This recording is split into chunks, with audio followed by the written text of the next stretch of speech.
Sir corporate accounting में doubt आ रहा है। कोई बात नहीं, कल मैं उसका कल की क्लास लेंगे तो उसमें ही बता दूंगा मैं आपको, ठीक है? जी सर ठीक। ठीक है, तो we are doing the share capital. हम शेयर कैपिटल वाला पार्ट सी कर रहे थे और हमने लास्ट क्लास में we have completed the right issue. हमने राइट इशू कंप्लीट कर लिया था, we have completed the right issue. तो दोबारा से फर्दर मैं स्टार्ट करता हूं। मैं पहले बता देना चाहता हूँ मंशा और सौरभ, हेलो। Yes sir. मेरी आवाज आ रही है आप लोगों को? यस। हाँ, मैं ये कह रहा हूँ, प्लीज आप ना एक बार गौरी से कोऑर्डिनेट कर लेना, इसको एक बार पूरा ना बता देना कि भाई मंशा आप या सौरभ आप अभी क्या चल रहा है, क्या कुछ हो गया है, किस तरह से पढ़ाया जाता है, किस तरह सारी चीजें एक बार इनसे बात कर लेना, सो दैट कि इनको भी थोड़ा वो इन्वॉल्वमेंट हो क्लास में। जस्ट बिकॉज ऑफ कि अभी इनका सिलेबस कुछ भी स्टार्ट भी नहीं हुआ था, मैं बताऊँ, इन्होंने खुद से ही एक दो चैप्टर पढ़ रखा है ना? तो एक बार आप गौरी से प्लीज आप दोनों में से बातचीत कोई भी कर लेना और उनको समझा देना पड़ा कि भाई किस तरह से क्लासेस होंगी प्रॉपरली। समझ आ रही है गौरी में क्या बोल रहा हूँ? हाँ, तो आप लोग भी थोड़ा हाँ कि गौरी वगैरह से कोऑर्डिनेट कर लेना, तो उनसे एक बार जो भी रहे जिस तरह से भी है उनको समझा देना। कोई भी किसी तरह से उनका कोई डाउट है तो एक बार बात करके, क्योंकि स्टूडेंट आपस में अच्छी बात कर लेते हैं, है ना? तो आपस में आप बात करो और थोड़ा कोऑर्डिनेशन रखो, सो दैट कि गौरी भी अपडेटेड रहे क्या चल रहा है क्या नहीं चल रहा है। एक बार उनको सारा बता देना आप, सो दैट कि वो भी इन्वॉल्वमेंट हो जाए उनका, ठीक है ना? Okay sir. हाँ, ठीक है गौरी।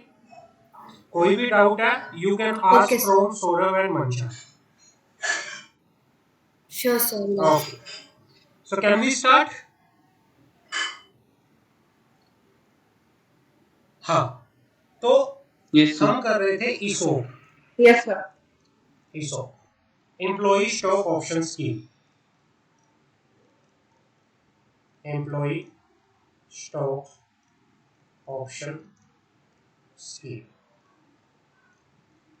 सेक्शन इसका मैंने आपको बताया था, सेक्शन 62 सबसेक्शन 1 और क्लोज इसका था बी। एंड रूल की कौन सा है? रूल है 12 of the company share capital and company share capital and allotment rule. हमने लास्ट क्लास में किया था, लेकिन मैं दोबारा से शुरू कर देता हूँ सो दैट कि गौरी को भी कनेक्टिविटी आ जाए, कि इस टॉपिक से गौरी कनेक्ट कर ले। This is totally different topic, तो यहाँ से गौरी भी कनेक्ट कर लेगी तो सबको पता चल जाएगा it is totally different topic. Employee stock options, the section is 62 subsection 1 clause B and the rule 12 of the company share capital and debenture rule 2014। Definition क्या है शेयर एम्प्लॉय स्टॉक ऑप्शन की? Employee stock option has been defined under the section 2 clause, definition किसमें दे रखी है? Section 2 clause 37 of the companies act, according to which employee stock option का meaning क्या है? What is the meaning of employee stock option? Employee stock option mean the option given to, employee stock option mean the option given to, कोई भी option अगर दिया गया है company के द्वारा, कोई भी ऑप्शन दिया गया है किसको? डायरेक्टर को, एम्प्लॉय को, कोई भी ऑफिसर्स को या एम्प्लॉय को। कंपनी ने कोई भी ऑफर दिया है अपने डायरेक्टर को, अपने एम्प्लॉय को, अपने ऑफिसर को, to purchase the share of the company. आपकी कंपनी है, आप अपने एम्प्लॉय को, आप अपने डायरेक्टर को, आप अपने ऑफिसर्स को, you are giving offer to your employee, director, officer to purchase the share of the company, तो उसे बोलते हैं ईसॉप्स। या फिर आप अपनी कंपनी की होल्डिंग कंपनी के ऑफिसर, डायरेक्टर, एम्प्लॉय को क्या कर रहे हो? ऑफर दे रहे हो, या आप अपनी सब्सिडरी कंपनी के एम्प्लॉय, ऑफिसर को या डायरेक्टर को क्या दे रहे हो, ऑफर दे रहे हो। तो जब कंपनी बेनिफिट देती है, जब कंपनी राइट देती है, व्हेन कंपनी गिव बेनिफिट और when company give right to purchase और to subscribe for the share of the company at a future date at a pre determined price. तो ये होता है ESOPs। ESOPs मतलब when a company give offer to it director, it is employee, it is officers or the officer, employee or director of holding company or the officer, employee, director of subsidiary company in which company give right to purchase the share of the company at a future date at a predetermined price. This is called ESOPs। समझ आ गई? Clear है?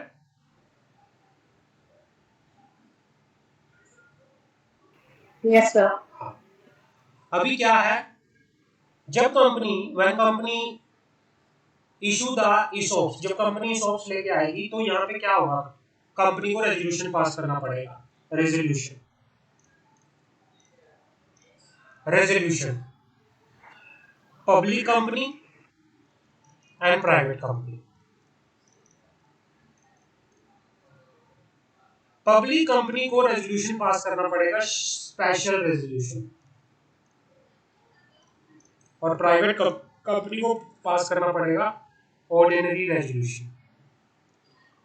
Ordinary resolution. तो कोई भी company जब ESOPs लेके आती है, अगर वो प्राइवेट कंपनी है तो उसको ऑर्डिनरी रेजोल्यूशन पास करना पड़ेगा।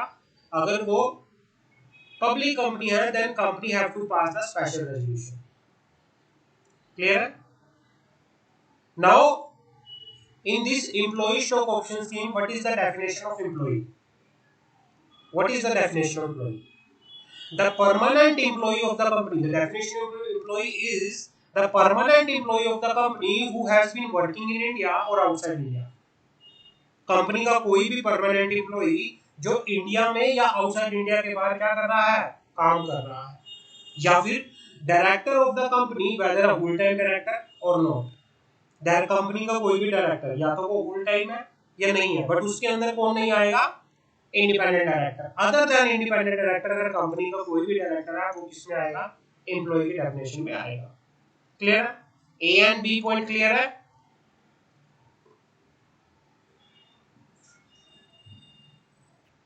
जी सर क्लियर है। Okay Gauri, understand? Yes, sir. Okay. And the point number C, employee defined in clause A and B. The employee defined in clause A इस clause में बता रखा है जो, and clause B इस clause में बता रखा है। The employee defined in clause A and clause B of subsidiary in India or outside India or a holding company of a company but does not include, जो ये वाले employee बता रखे हैं वो इस कंपनी के सब्सिडरी कंपनी के भी हो सकते हैं, होल्डिंग कंपनी के भी हो सकते हैं, but does not include employee who is promoter और a person belonging to promoter group और a director who either himself और थ्रू हिज रिलेटिव और through any body corporate directly और indirectly hold more than 10% of outstanding equity share of the company. But in the definition of employee, the employee who is the owner of company, the employee who is the promoter means the owner of the company, or a director who hold directly or indirectly 10% of the equity share of the company will not be included, shall not be included in the definition of employee। समझ आ गई? यहाँ तक clear है? यहाँ तक कोई doubt हो तो मुझे बताओ। Yes, yes sir. Sir clear है। Okay. Details in the explanatory statement। जब कंपनी रेजोल्यूशन पास करती है तो रेजोल्यूशन के साथ एक्सप्लेनेटरी स्टेटमेंट, जो नोटिस दिया जाता है। स्पेशल रेजोल्यूशन कहाँ पास होता है, जनरल मीटिंग में। जनरल मीटिंग का नोटिस दिया जाता है शेयर होल्डर को। शेयर होल्डर को जब नोटिस दिया जाएगा तो नोटिस के साथ एक्सप्लेनेटरी स्टेटमेंट अटैच होगी। एक्सप्लेनेटरी स्टेटमेंट अटैच होगी। अब एक्सप्लेनेटरी स्टेटमेंट के अंदर क्या क्या बताया जाएगा, एक्सप्लेनेटरी स्टेटमेंट के अंदर क्या क्या डिस्क्लोजर दिया जाएगा। सबसे पहले total number of stock option to be granted, कितने number of stock option grant किए जा रहे हैं एम्प्लॉय को, Identification of class of employee entitled to participate in the ESOP employee stock option scheme. Identification of employee कि कौन कौन से employee हैं जिनको ESOPs के अंदर participate करने के लिए right दिया जा रहा है. The appraisal process for determining the eligibility of the employee कि भाई appraisal process क्या है. Requirement of vesting period. Vesting period का मतलब होता है कि भाई किसी को अगर ऑफर दिया जा रहा है तो उसकी रिक्वायरमेंट क्या है. द पीरियड ऑफ वेस्टिंग कितने दिन के अंदर उसको ऑफर दे दिया जाएगा. The maximum period within which the option shall be vest. ज्यादा से ज्यादा कितना टाइम लग जाएगा एक एम्प्लॉय को एम्प्लॉय स्टॉक ऑप्शन लेने में. Exercise price and the formula.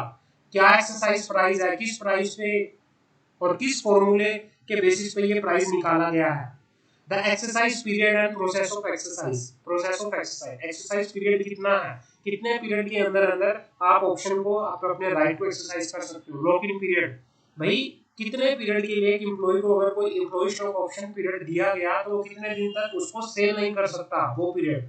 Maximum number of option to be granted per employee. भाई पर एम्प्लॉय ज्यादा से ज्यादा कितने उसको ऑप्शन दिए जा सकते हैं. Method The method which is the company shall be used to value the option. Option की वैल्यू को निकालने के लिए कौन सा मेथड यूज किया गया.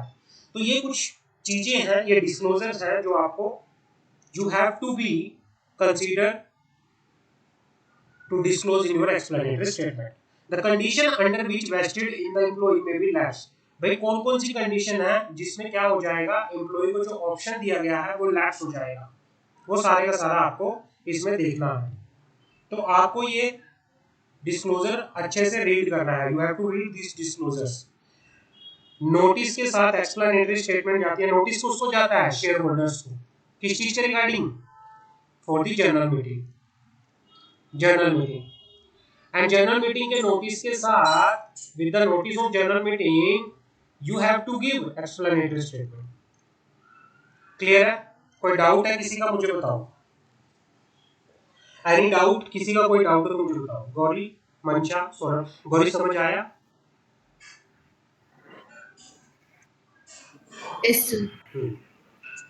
आपने कंपनी लोगे नहीं डाउट. हाँ मैं एक बार पूछता हूँ, आपने भी कौन कर रखी है ना गौरी. सर हाँ you done your graduation ना. Yes sir, BCom.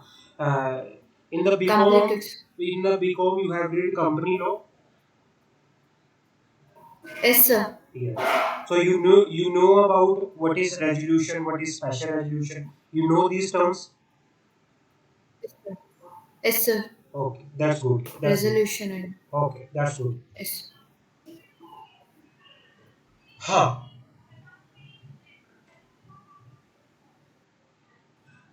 आगे टॉपिक आता है free pricing in conformity with the accounting policy.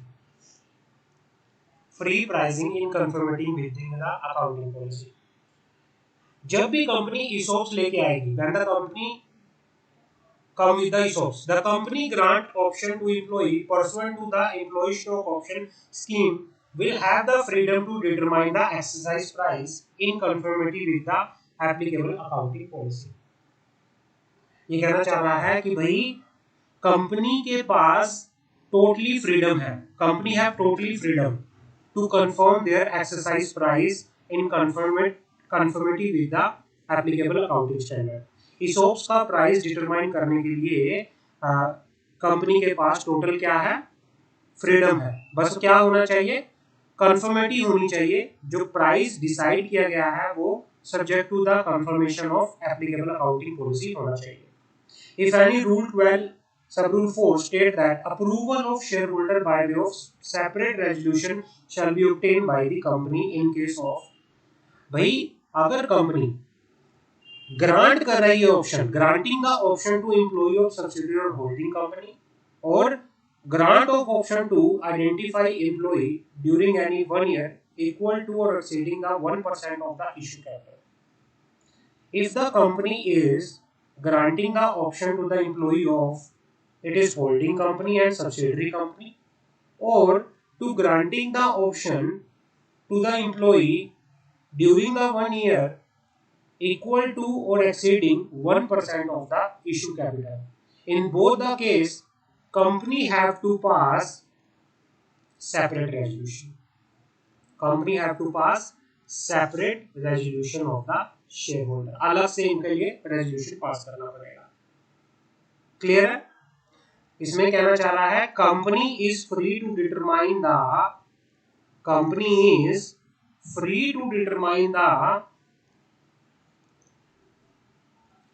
exercise price subject to the applicable accounting standard, and if a company granting option to it is employee of subsidiary company, holding company, or granting option to identify employee during the 1 year equal or exceeding 1% of issue capital, in both case the shareholder of the company have to pass a separate resolution.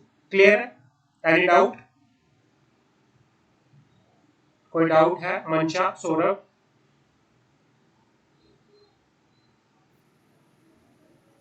Sir फिर जो इनको separate issue करना पड़ेगा, फिर नहीं, separate पास करना पड़ेगा अलग अलग. क्या होगा? ESOPs के लिए तो रेजोल्यूशन पास होगा ही. For ESOPs you have to pass separate resolution. But अगर आपकी कंपनी क्या कर रही है, आपकी सब्सिडरी कंपनी की या होल्डिंग कंपनी के एम्प्लॉय को कोई भी ऑप्शन दे रही है ESOPs का, या फिर 1% से ज्यादा इशू कैपिटल का किसी एम्प्लॉय को दे रही है, तो उसके लिए ना अलग से रेजोल्यूशन, उसके लिए एक अलग से रेजोल्यूशन पास करना पड़ेगा आपको उसी मीटिंग के अंदर. फिर कंपनी को 2 रेजोल्यूशन पास करने पड़ेंगे, एक ESOPs के रिगार्डिंग और एक इन चीजों के रिगार्डिंग अप्रूवल लेने का. समझ आ गई? Yes sir. Varying the term of ESOP requires special resolution. ये कहना चाह रहा है Rule 12 sub rule 5 state that company may by special resolution vary the term of ESOP scheme not yet exercised by the employee, provided such variation is not prejudicial, means the engaged. यहाँ पे prejudicial का मतलब engaged है. Varying the term of ESOP requires special resolution. Rule 12 sub rule 5 कहता है state that the employee may, the company may by special resolution, वो worry कर सकता है क्या, टर्म और कंडीशन को, किसकी, एम्प्लॉय स्टॉक ऑप्शन की, जिन स्कीम को अभी तक एक्सरसाइज नहीं किया गया बाय एम्प्लॉय के द्वारा, provided such variation is not against the interest of the option holder. The notice shall disclose full of variation, the rationale therefor and the detail of the employee who are beneficiary to सच.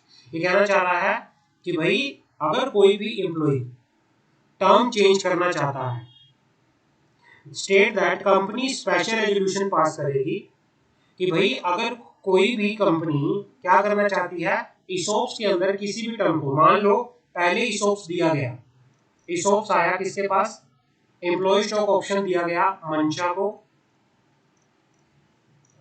गौरी को and Saurabh को.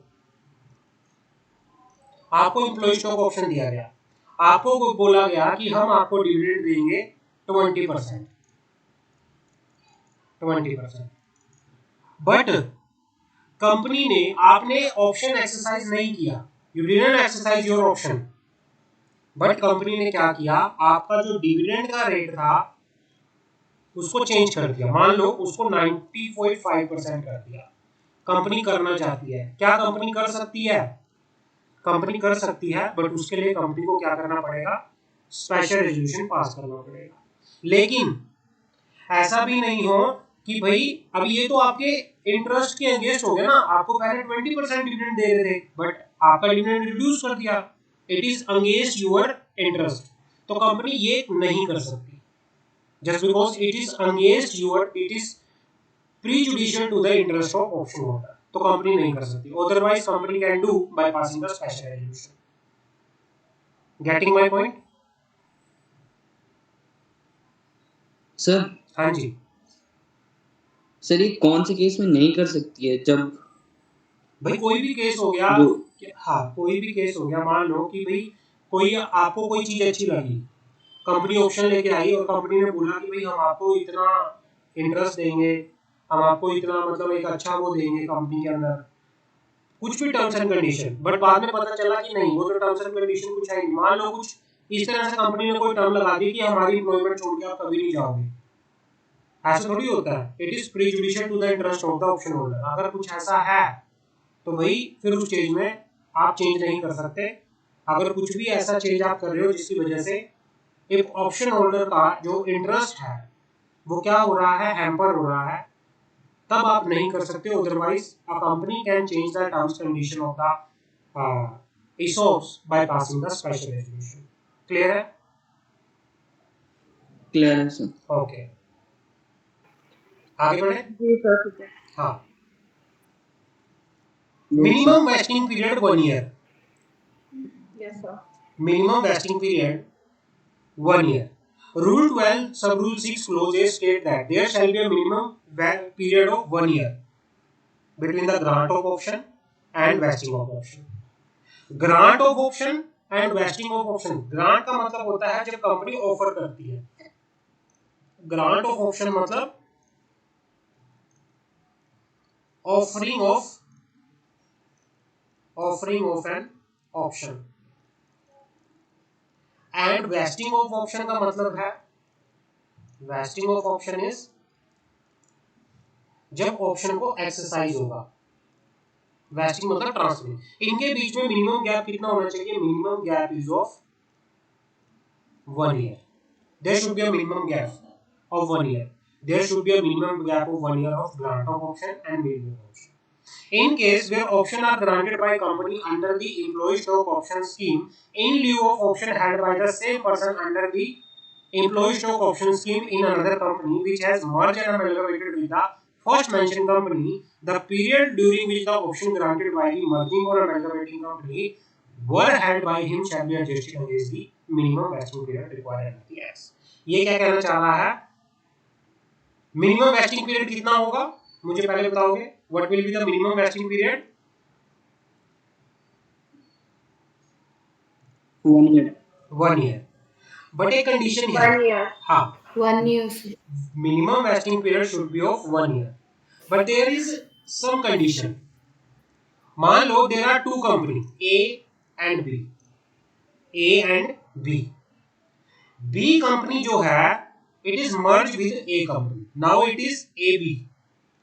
B company is merged with A. There is one person, Saurabh.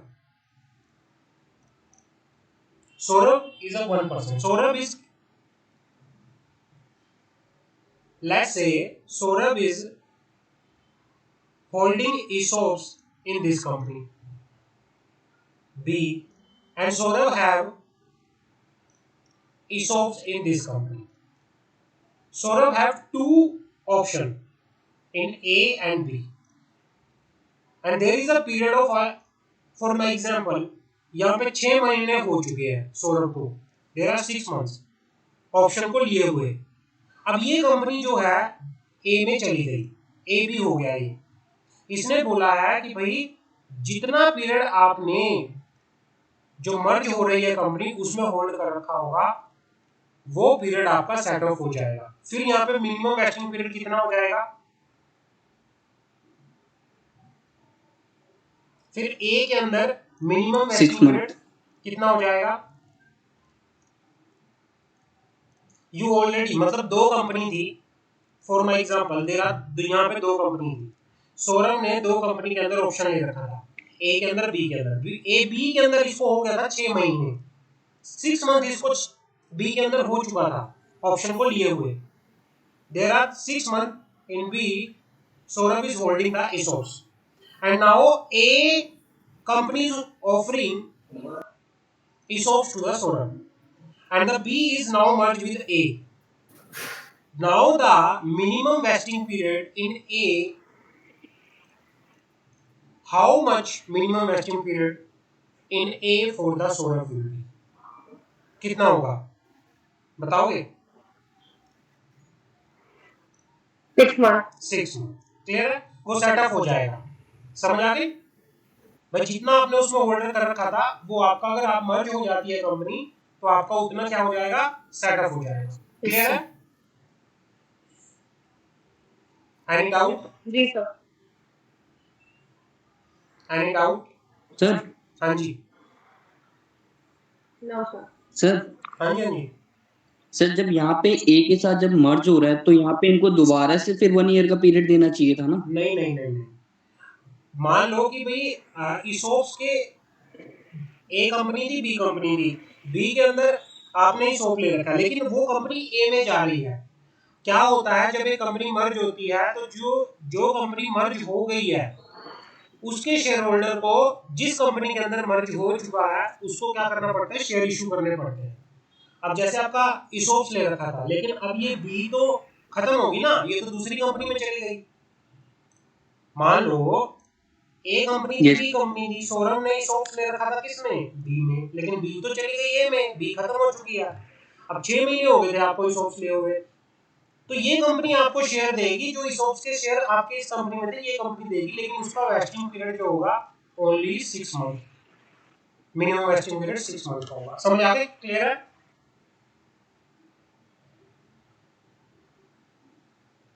Any doubt? Clear है sir? जी sir. हाँ, यहाँ तक कोई मुझे remind करा सकता है एक बार? Yes, sir. No No, sir. sir. कोई यहाँ तक रिमाइंड करा सकता है क्या हुआ क्या नहीं हुआ अभी तक, सो दैट कि आपको पता चल जाए क्या है ईसोप्स, क्योंकि ये लेंथी टॉपिक है, this is a lengthy topic, तो आपको पता होना चाहिए। यहाँ तक किसी का कोई डाउट हो तो मुझे बताओ। मंशा, सौरभ, गौरी, गौरी समझ आ रहा है आपको? क्योंकि मैथ्स, क्योंकि Gauri is from south India, तो उसका थोड़ा हिंदी भी थोड़ा थोड़ा वीक है, तो मुझे ज्यादा फोकस करना पड़ेगा जस्ट बिकॉज ऑफ दैट कि आप लोग तो समझ लोगे, लेकिन मुझे उस पर भी फोकस करना पड़ेगा कि वो हिंदी को समझ पा रही है नहीं। हिंदी समझ आ रही है गौरी अच्छे से? Yes, sir. हाँ Yes, sir. Okay. Yes, sir. Understanding. Okay, कहीं भी गौरी आपको ये लगे कि सर मुझे हिंदी में ये वर्ड समझ नहीं आया, मैं वैसे इंग्लिश भी रिपीट कर रहा हूँ, लेकिन Okay, sir. जितना बेटर आपको अंडरस्टैंडिंग हो आप मुझे बता देना कि सर मुझे हिंदी में इतना समझ नहीं आया, आप मुझे इसमें बता दो, आप मुझे तभी बोल देना, ठीक है? क्लियर? Okay, sir. हाँ, मंशा एंड सौरभ क्लियर? समझ आ गई? जी ओके। जी सर। अब now company has the freedom to specify the lock in period. Company के पास फ्रीडम है, वो कितना भी लॉक इन पीरियड रख सकती है।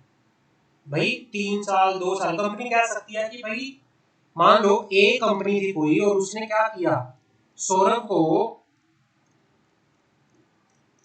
ऑप्शन दिया, सौरभ को शेयर इशू किए और उसको बोल दिया कि 5 साल तक आप अपने शेयर को किसी को ट्रांसफर नहीं कर सकते। तो कितना लॉक इन पीरियड हो गया?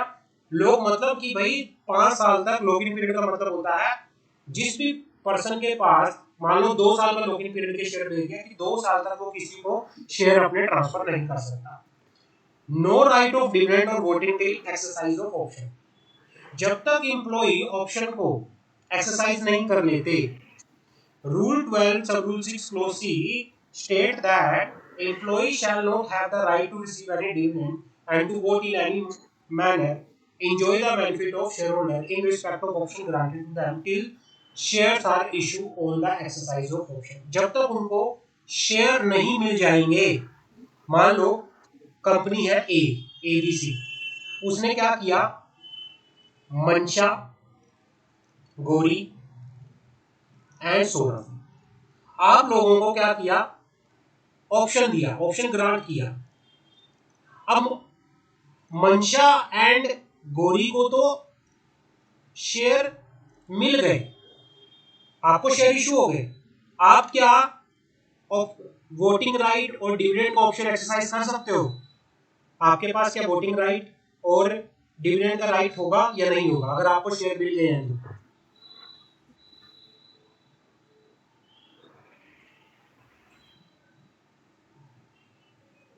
नहीं होगा सर, क्योंकि वहाँ पे स्पेसिफाइड लॉक इन पीरियड है।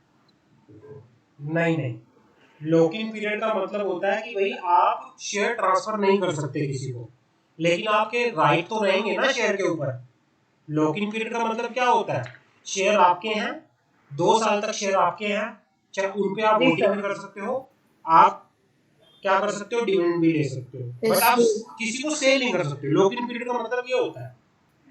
बट यहाँ पे मैं कह रहा हूँ कि भाई आपको शेयर मिल गए हैं, शेयर आपके पास है, क्या आपके पास वोटिंग राइट और डिविडेंड का राइट होगा अगर मिल गए हैं तो? यस सर होगा, यस क्योंकि हम होगा, शेयर होल्डर है ना। Yes. But in case of Saurabh, अगर सौरभ को मान लो नहीं मिले तो क्या उसके पास ऑप्शन होगा?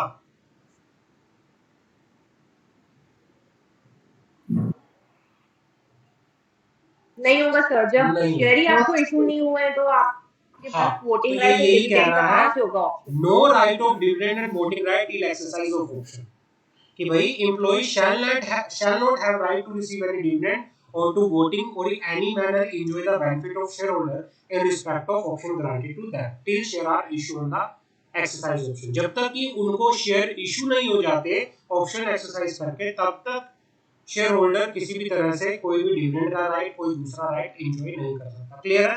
Any doubt? Yes sir. आगे बढ़ते हैं। क्लियर है सर। ओके, आगे बढ़ते हैं।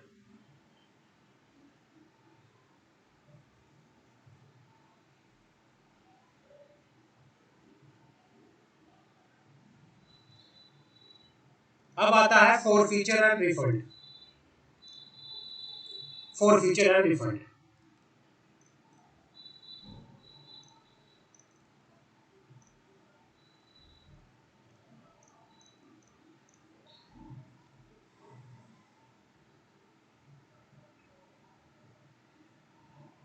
forfeiture and refund rule 12 sub rule 7 state that the amount, if any, payable by the employee at the time of grant of option may be forfeited by company's option is not exercised by employee within the exercise period। मान लो company लेके आई, offer लेके आई, ए limited company, आप लोगों को offer दिया, सौरभ को offer दिया, मंशा को ऑफर दिया एंड गौरी को ऑफर दिया।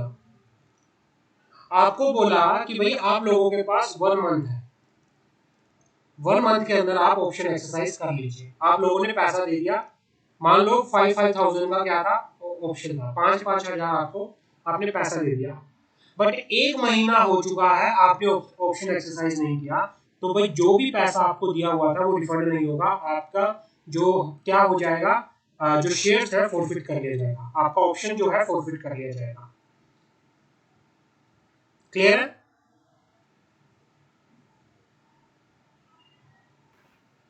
Yes sir. हाँ, So can you explain again? I am saying that कि इफ कम इफ मैं ये कह रहा हूं कि भाई if company is granting the option of ESOPs and you had paid your money to the company, but during the exercise, let's say in my example there is a period of 1 month to exercise the option. Company has provided the option to you and company has given the 1 month time to exercise your option, but you have not exercised your option. If you have already paid any money, your money will be forfeited by the company. It will not be refunded to you. Clear? समझ आ गई?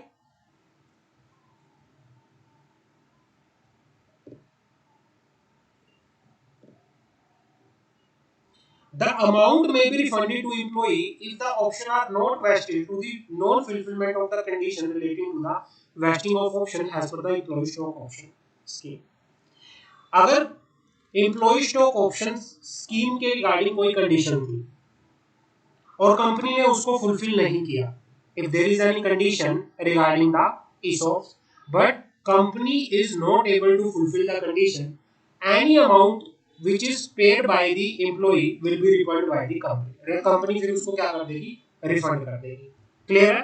समझ आ गई? यहां तक किसी का डाउट हो तो मुझे बताओ, यहां तक किसी भी बच्चे का डाउट हो तो मुझे बताओ।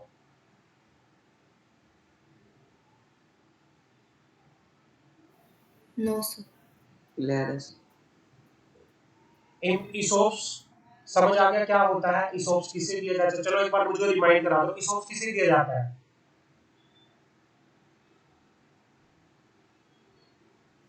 सर कंपनी के एम्प्लॉय को। कंपनी के एम्प्लॉय, कंपनी के डायरेक्टर, कंपनी के ऑफिसर्स को ही सौंप दिया जाता है। कंपनी या तो अपनी खुद की कंपनी के एम्प्लॉय ऑफिसर या डायरेक्टर को दे सकती है, या कंपनी की कोई होल्डिंग कंपनी है तो उसको एम्प्लॉय ऑफिसर और डायरेक्टर को दे सकती है, या कंपनी की सब्सिडियरी कंपनी है उसको एम्प्लॉय ऑफिसर और कंपनी की subsidiary company Consider a company से हाँ। कौन कौन सा रेजोल्यूशन पास करना पड़ेगा? अगर आपकी पब्लिक कंपनी है तो कौन सा रेजोल्यूशन पास होगा?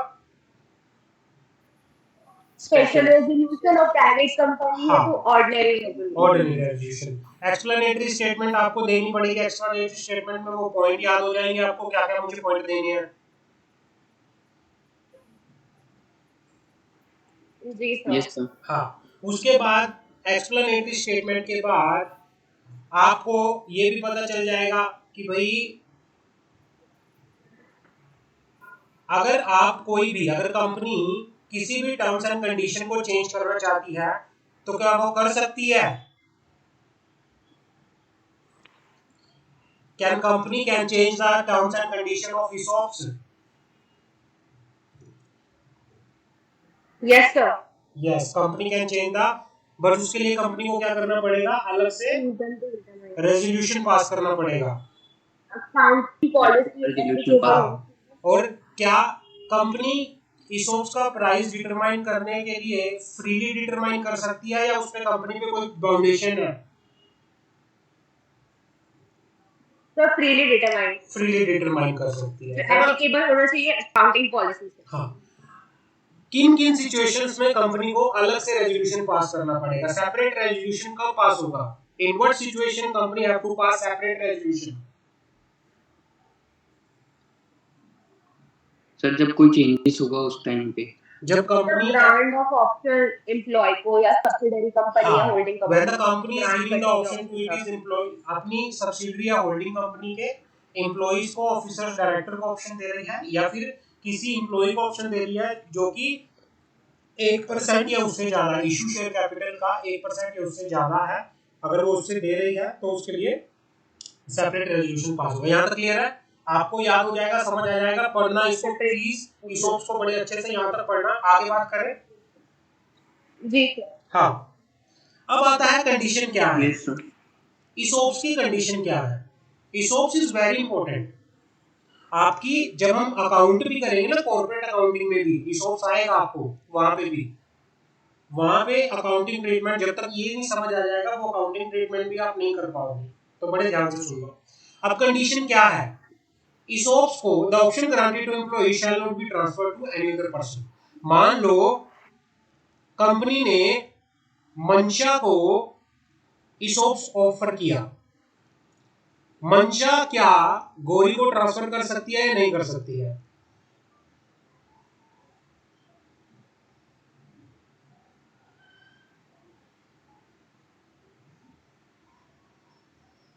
क्या मंशा गौरी को ऑप्शन ट्रांसफर कर सकती है, नहीं कर सकती है? Can Mansha can transfer the option? Sir नहीं कर सकती। The option granted to employee shall not be transferable to any other person. मैं क्यों ये कह रहा हूं? क्योंकि आपका 20 मार्क्स का OMR भी है, आपसे OMR में पूछ सकता है, तो ये भी ध्यान में रख के चलना है। The option granted to employee shall not be pledged, hypothecated, mortgage or otherwise encumbered or aliened in any other manner। जो भी एम्प्लॉय को ऑप्शन ग्रांट किया हुआ है, एम्प्लॉय उस ऑप्शन को हाइपोथिकेट नहीं कर सकता, प्लेज नहीं कर सकता, मॉर्गेज नहीं कर सकता। इट मींस किसी के पास गिरवी नहीं रख सकता। No person other than employee to whom option is granted shall be entitled to exercise the option। ESOPs always employee को ही दिया जा सकता है। अगर आप एम्प्लॉय नहीं हो तो आपको कोई ऑप्शन नहीं दिया जाएगा। You have not right to exercise the option। Clear है? जी सर। हाँ, अब आता है death, permanent disability, resignation of employee who were granted with option. किसी एम्प्लॉय की डेथ हो गई, किसी एम्प्लॉय का कोई एक्सीडेंट हो गया, परमानेंट डिसेबिलिटी हो गई, रेजिग्नेशन दे दिया एम्प्लॉय ने, तो उस सिचुएशन में जिसको क्या हुआ था, ऑप्शन ग्रांट किया गया था। मान लो किसी को ऑप्शन ग्रांट किया गया था लेकिन उसकी डेथ हो गई, तो उस सिचुएशन में क्या होगा?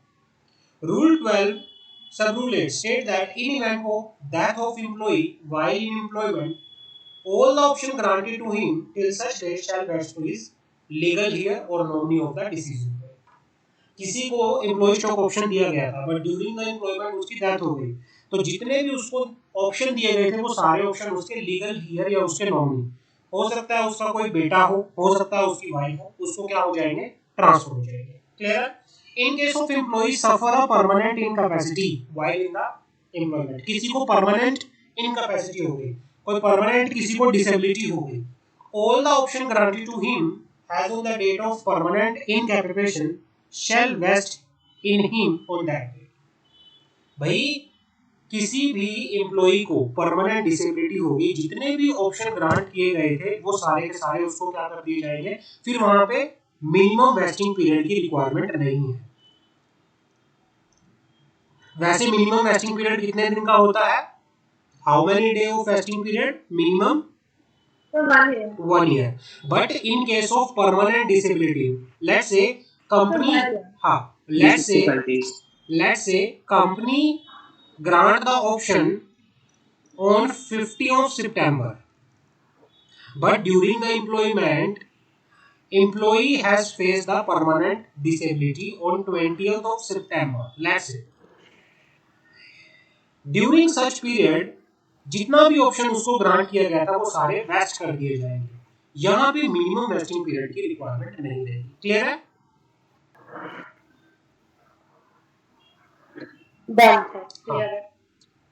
In the event of resignation, termination of employment, all the option not vest in the employee has on that day shall expire।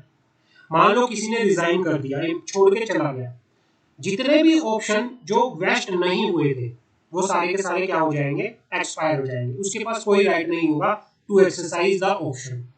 In such a case कोई भी एम्प्लॉई अगर क्या हुआ, रिजाइन करके चला गया, उसके पास फिर एक्सरसाइज करने का ऑप्शन नहीं होगा। ये आपको ध्यान रखना है। यहाँ तक क्लियर है? सर फिर उसके शेयर लेकिन सर अगर ट्रांसफर हो गया देखो दो चीजें हैं। मान लो employee has resigned on 15 September, employee has resigned on 15 September and company ने ऑप्शन ग्रांट किया था 5 सितंबर को, बट वेस्ट अभी नहीं हुआ था, कंपनी ने वेस्ट करना था उसको 20 सितंबर को। जितने भी ऑप्शन अभी वेस्ट नहीं हुए, वेस्ट का मतलब होता है उसको देना, एक्सरसाइज होना, तो जितने भी ऑप्शन वेस्ट नहीं हुए ये सारे लैप्स हो जाएंगे। यहाँ पे आप यहाँ पे छोड़ के चले गए, 20 तारीख को जो एम्प्लॉई होंगे 20 तारीख को उन्हीं को मिलेगा, जो छोड़ के चला गया उसको नहीं मिलेगा। लेकिन जो पहले से इसने ले रखी है, हो सकता है पहले इसने ले रखी हो, वो इसके पास क्या रहेंगे, एज इट इज रहेंगे, उसका ये शेयर होल्डर होगा। क्लियर है?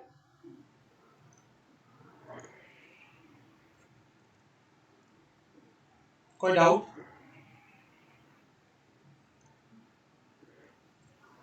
कोई डाउट किसी का इस यहाँ तक?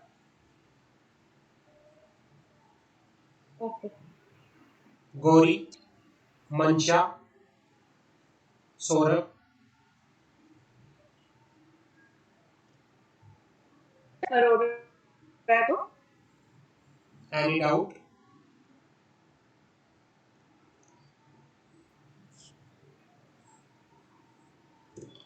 हेलो हाँ जी बच्चों, कोई डाउट है बताओ मुझे। सर मनसा कुछ पूछ रही है। हाँ मंशा।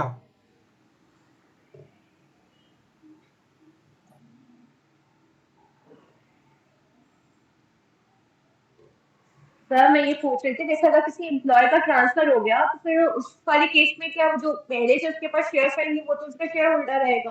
वो तो रहेगा उसमें शेयर होल्डर, लेकिन अब वो एम्प्लॉय रहा नहीं तो उसको क्यों हम एक्सरसाइज वो करने दें आपको? नहीं सर, जैसे वो उसी कंपनी में है और सुनो मेरी बात सुनो, दूसरी ब्रांच में हो गया तो उस मैं आपको एक एग्जांपल देता हूँ। देखो ट्रांसफर के केस में तो उसी कंपनी में एम्प्लॉय रहेगा ना। एम्प्लॉय का मतलब क्या होता है कि आप छोड़ के चले गए ऑर्गेनाइजेशन को, है ना, आप ऑर्गेनाइजेशन को छोड़, मान लो मेरी बात सुनो, आप किसी कंपनी में एम्प्लॉय थे, आपने मान लो 2 महीने काम किया, 2 महीने काम किया, आपको सिर्फ 2 महीने की सैलरी मिलेगी ना। ऐसा तो नहीं है आप छोड़ के चले गए और बाद में भी आपको सैलरी आ रही है, ऐसा हो सकता है? जी सर।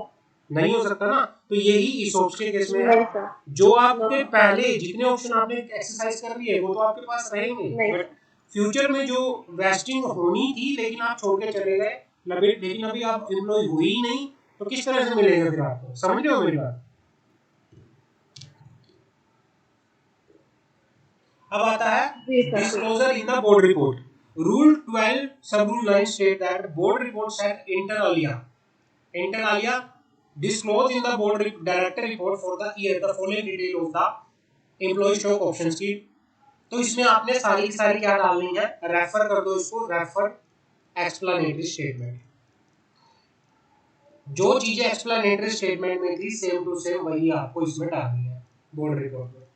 लिख लो यहाँ पे refer explanatory statement, disclosure in the board report, तो refer explanatory statement, same to same जो चीजें एक्सप्लेनेटरी स्टेटमेंट में है वो इसमें आ जाएंगी, ये वाली सेम टू सेम। क्लियर है? Maintenance of register. Rule 12 sub rule 10 state that company shall maintain register of employee stock option in form SS6 and shall forthwith enter therein the particular of option granted under clause B of sub section 1 and 62. Section 62 subsection 1 close, अगर मैं बात करूं B की, आपको क्या करना है? आपको रजिस्टर मेंटेन करना है employee stock of option, register of ESOPs कि कौन से फॉर्म में होगा? फॉर्म SS7 में, SS6 में, सॉरी SS6 में इसको प्रॉपर मेंटेन किया जाएगा। रजिस्टर के अंदर आप प्रॉपरली एम्प्लॉय का नाम, कितने शेयर उसको दिए गए, किस प्राइस पे दिए गए, पूरी डिटेल्स उसमें डालोगे। आप ये भी बता के चलोगे the register of employee stock option shall be maintain at the register office of the company और such other place has the board may decide. The entry in the register shall be authenticated by the company secretary of the company और any other person authorised by the board for this purpose. तो आपको ये भी ध्यान रखना है कि भाई जो register of employee stock option है, अच्छा दो चीजें हैं रजिस्टर की, अगर मैं बात करूं कौन से फॉर्म में बनाया जाएगा? ESOPs का रजिस्टर का फॉर्म कौन सा है? What is the form of the register of SS6 form? SH6। And कहां मेंटेन किया जाएगा? SS मेंटेन कहां किया जाएगा? SS where the register will be maintain at the registered office of the company, registered office of the registered office. and the entry in the registered office of the company who will authenticate?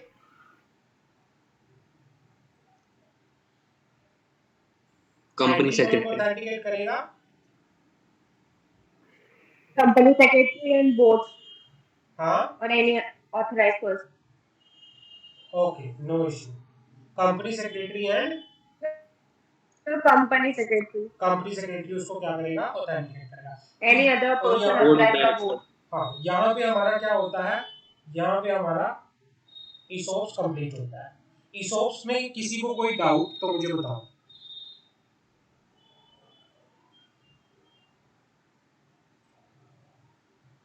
We have completed our ESOPs, employee stock नहीं sir, option clear है। plan scheme. Gauri, मंशा, कोई doubt? Gauri? No sir. Okay. No, sir. If you have any doubt, you can ask anything without hesitation. कहीं पे भी कोई doubt आता है साथ ही साथ पूछो, कहीं पे भी समझ नहीं आ रहा बोल दो, कहीं पे भी कुछ है साथ ही साथ बता दो कि सर समझ नहीं आया दोबारा बता दो, लैंग्वेज में इशू आ रहा है वो भी बता दो, कोई दिक्कत वाली बात नहीं है। समझ आ गए? क्लियर है?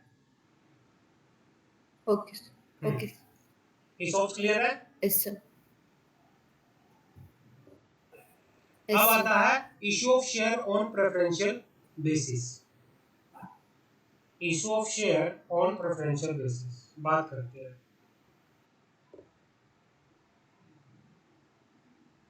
एक मिनट,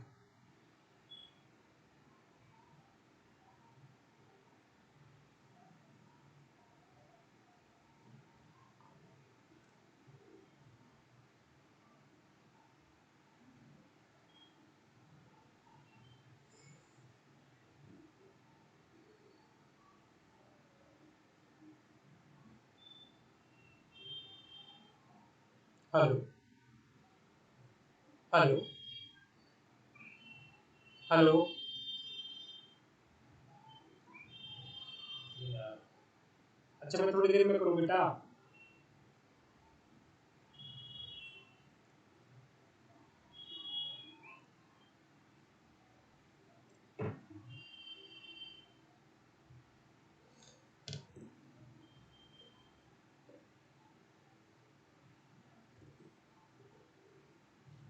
हेलो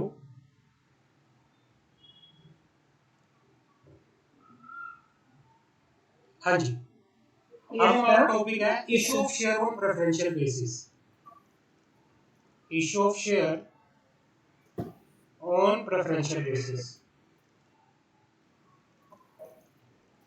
अच्छा, प्रेफरेंशियल का मतलब क्या होता है? प्रेफरेंशियल ऑफर का मतलब होता है कि जब कंपनी सिलेक्टेड लोगों को क्या करती है, शेयर इशू करती है। सिलेक्टेड पीपल, जब कंपनी क्या करती है, सिर्फ सिलेक्टेड पीपल को, सिलेक्टेड लोगों को क्या करती है, शेयर इशू करती है, उसे कहते हैं प्रेफरेंशियल ऑफर। समझ आ गई? मीनिंग क्या होता है प्रेफरेंशियल ऑफर का? कौन सा शेयर इशू करती है, प्रेफरेंस या इक्विटी? इसमें दोनों तरह से हो सकता है। Preferential allotment can be in equity share, can be in preferential, but इसका नाम है कि भाई आप सिलेक्टेड लोगों को करते हो, बस कुछ लोगों को प्रायोरिटी देते हो, कुछ स्पेशल लोगों को। क्लियर है? It is not preferential. Yes, sir. It is not Yes, sir. preferential. Yes. It is not. There are totally difference in the preferential offer. Okay. There is totally difference in the preferential offer and preferential share. Preference share. Difference है। अब preferential offer की बात करते हैं। Preferential offer होता क्या है? Preferential offer means issue of share or other security by company to any select or group of person on preferential basis. It means issue of preferential offer क्या है? Issue of security to any selected group of person and does not include share or other security offered through public issue, right issue, employee stock option purchase की, और issue of sweat equity share, bonus share, depository receipt in country outside India or foreign country. Preferential offer means the issue of share by the company to a selected group of person, but it does not include, preferential offer में क्या क्या include नहीं होता? Preferential offer does not include public issue, right issue, ESOPs, sweat equity shares, bonus issue, ये preferential allotment में issue नहीं होते। Clear है? ये प्रेफरेंशियल अलॉटमेंट के अंदर ऐड नहीं होते। समझ आ गई? प्रेफरेंशियल अलॉटमेंट का मीनिंग क्या होता है? कोई आपसे पूछे, आप बता सकते हो प्रेफरेंशियल अलॉटमेंट क्या होता है? Yes, sir. कि भाई preferential allotment means any offer made to any selected group of person. Yes, sir. हाँ, but it does not include, क्या राइट इशू प्रेफरेंशियल अलॉटमेंट में आता है? प्रेफरेंशियल ऑफर के अंदर आता है? प्रेफरेंशियल ऑफर के अंदर No, sir. Public issue, ESOPs, sweat equity shares, No, sir. issue of bonus share, issue of depository receipt, ये नहीं आते। No, sir. क्लियर है? No, अब sir. आता है कंडीशन क्या होंगी प्रेफरेंशियल सर ऑफर इन्हें की। क्यों नहीं इंक्लूड करते? देखो, राइट इशू अपनी तरफ का होता है, टाइप सिर्फ अलग अलग तरह के इशू होते हैं। प्रेफरेंशियल ऑफर जो होता है एक तरह से प्राइवेट प्लेसमेंट होती है। इन्होंने प्राइवेट प्लेसमेंट की बात नहीं बोली यहाँ पे। प्राइवेट प्लेसमेंट और प्रेफरेंशियल ऑफर एक जैसे से होते हैं, कुछ सिलेक्टेड लोगों को ही किए जाते हैं, लेकिन उनसे अलग कोई भी इशू हो, चाहे आपका पब्लिक इशू हो, चाहे आपका राइट इशू हो, चाहे आपका एम्प्लॉय स्टॉक ऑप्शन स्कीम हो, चाहे आपका स्वेट इक्विटी शेयर हो, चाहे आपका बोनस इशू हो, ये इसमें ऐड नहीं होते, क्योंकि ये अलग तरह के इशू होते हैं और प्रेफरेंशियल ऑफर अलग तरह का होता है। क्लियर है? It is just like as private placement. इसमें काफी सारी कंडीशन प्राइवेट प्लेसमेंट वाली भी है। Private placement, Okay, sir. Private placement की तो कंडीशन आएंगी, प्लस अलग से इसकी अपनी एक्स्ट्रा कंडीशन भी है। क्लियर है? यहां तक कोई doubt?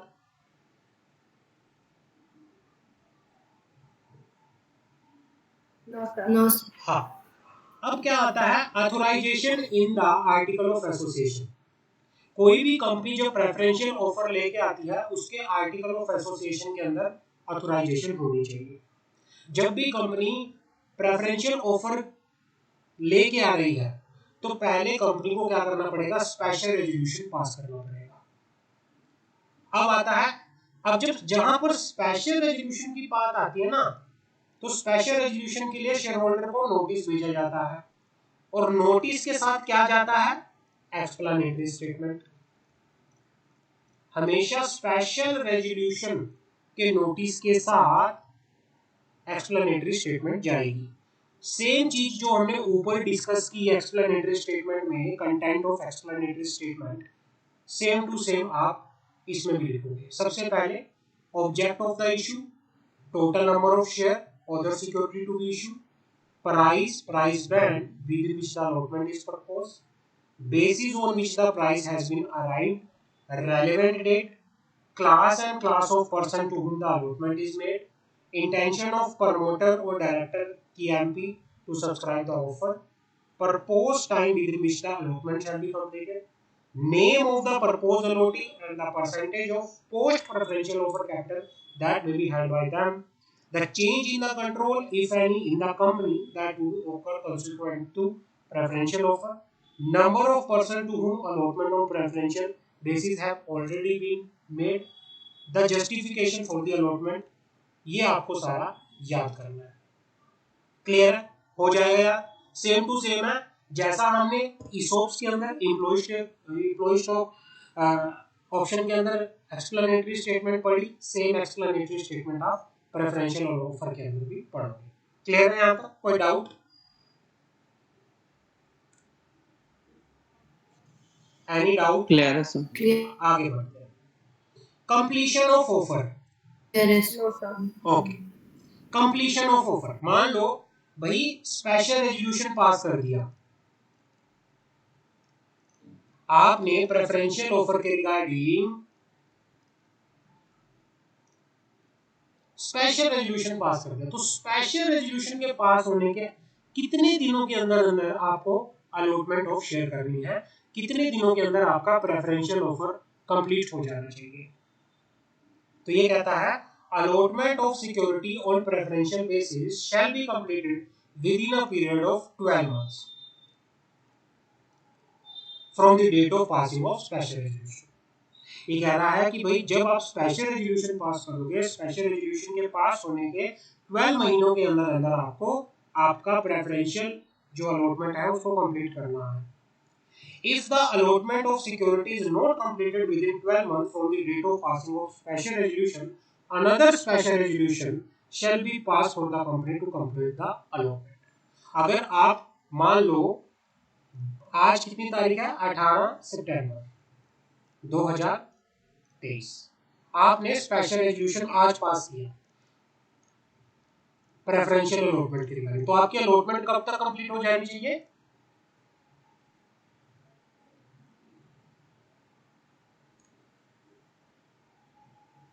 With in the 12 month. 12 month. तो 12 मंथ की जो डेट बनेगी वो आपकी बनेगी 12 मंथ्स जो होगा it is 17th of September 2024।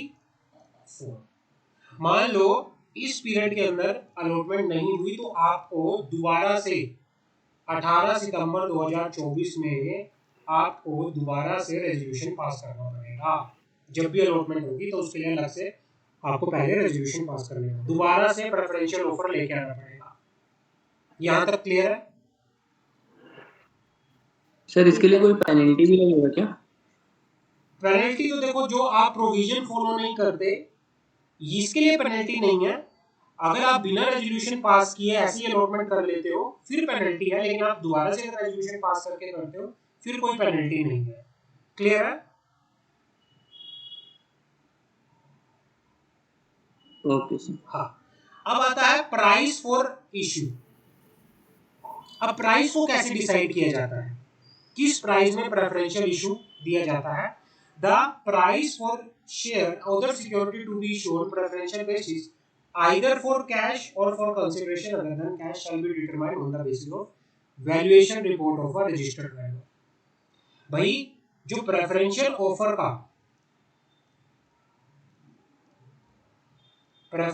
Offer का प्राइस जो होगा that will be decide by the registered valuer. Registered valuer कौन होता है? कोई भी चार्टर्ड अकाउंटेंट हो गया, कोई मर्चेंट बैंकर हो गया। वो क्या करेंगे? प्रेफरेंशियल ऑफर का जो जितना भी सिक्योरिटी आप इशू कर रहे हो उसका प्राइस डिटरमाइन करेंगे, और कंसीडरेशन या तो कैश में भी हो सकता है या अदर देन कैश भी होकर चल सकता है। क्लियर है? समझ आ गए? Any doubt?